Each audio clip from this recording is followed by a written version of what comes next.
And magical sparkles, go! Hey Anya, I thought a little bit of sci-fi sparkle was necessary, seeing as this week's topic is Futurism. Yes, Futurism actually is a literary school. I had no idea either. It originated in Italy at the beginning of the 20th century, and it was a modernist avant-garde movement. You know how I love the modernists and the avant-garde writers, so yeah, this was an interesting week for me.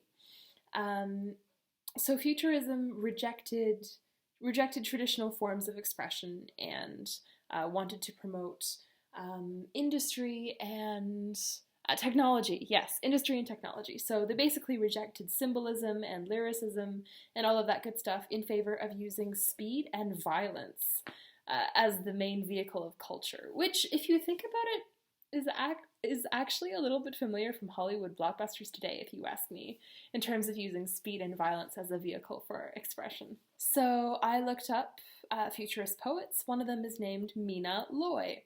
Mina Loy was a 20th century woman poet. She was actually primarily a visual artist, born in England, but she lived in Paris, Florence, and New York for most of her life, so lucky her. Oh, this kind of poetry just makes me roll my eyes so hard, Anya. Like, I just. So let's get this over with.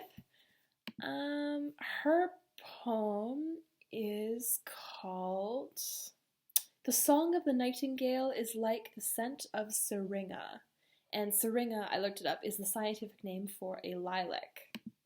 So here we go, by Mina Loy. Nightingale singing, gale of Nanking. Sing, mystery, of Ming dynasty.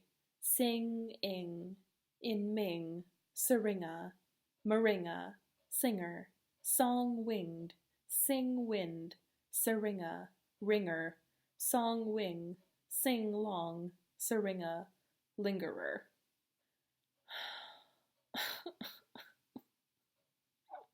So that was that. Thank you so much, Mina Loy and the Futurists. But Mina Loy was actually better known for her feminist manifesto than she was for her poetry. Her feminist manifesto has a couple of interesting lines and ideas, but on the whole it advocates for a very hardcore kind of feminism that wouldn't really fly today.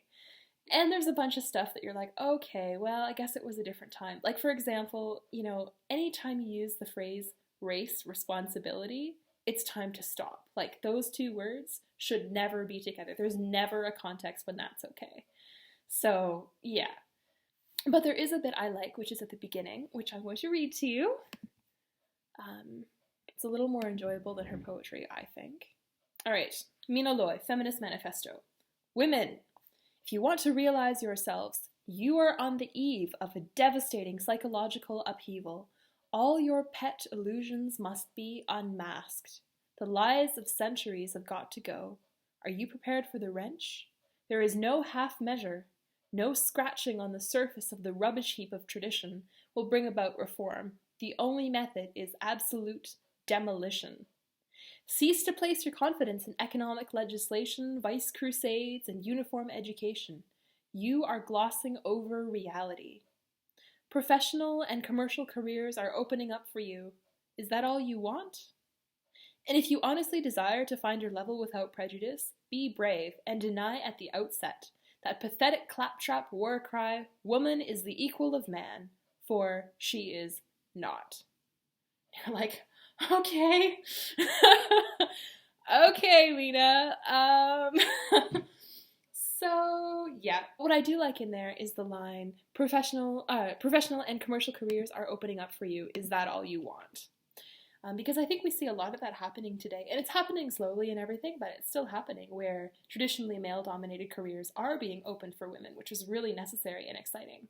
But I think it's really important we don't confuse that opening with actual equality achieved or sort of success for the feminism movement. Again, I know you don't need me to tell you this, but it's really not over. Like, we're not finished with the whole feminism thing. So that was Futurism.